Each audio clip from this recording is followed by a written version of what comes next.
But there are a couple of thoughts I do want to share with you.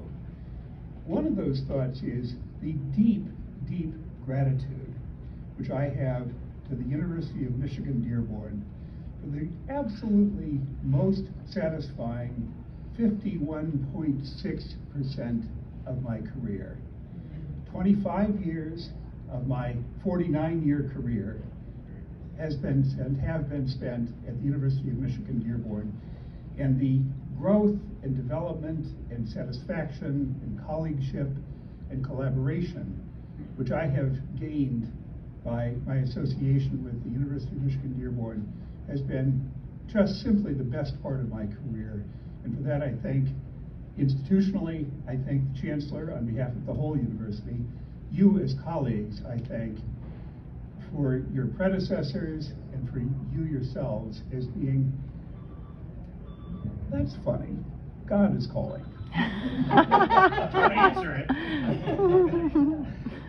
The rest of the conversation, it's probably, you know, like some kind of security organization of the U.S. government. Okay, so that was thought number one, the gratitude which I feel towards the university, towards our campus, towards our students, and towards the faculty and staff of this institution. There's a reason why I feel that sense of gratitude, and it has to do with something which is now despised in the public eye, and it is diversity, equity, and inclusion.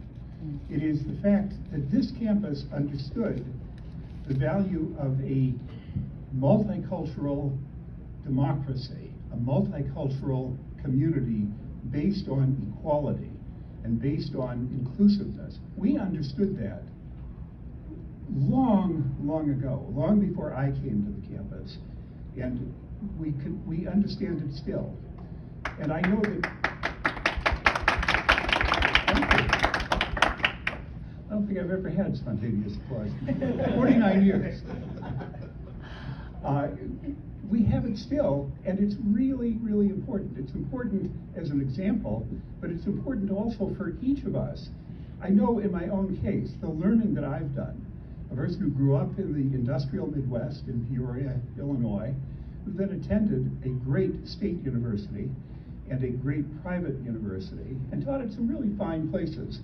This is the best place. It's the best place because it is the most diverse and the most inclusive.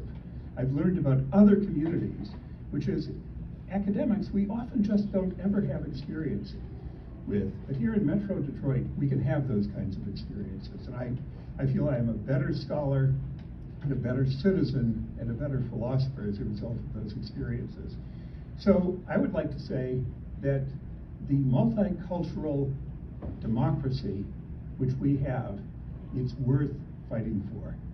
Domenico mentioned my flip remark, fighting fascism will be on my agenda. I shouldn't speak carelessly, but fighting for our democracy is something that all of us want and need to be able to do. And let's make it survive. Let's make it even better than it has been in the past. I'd like to share one story with you, and it's the story I shared on the night of the honors celebration as well, but it's an experience in our classroom. I was invited by Ahmad Rahman, our late colleague, professor of history, African-American, former Black Panther, a man who survived 28 years in prison and was commuted and then got his PhD and came to our campus. I taught his course on the civil rights movement. 30 or 35 students in the class. Two of those students kind of stand out in my memory. One was a 75-year-old retired African-American judge who was just a marvelous man.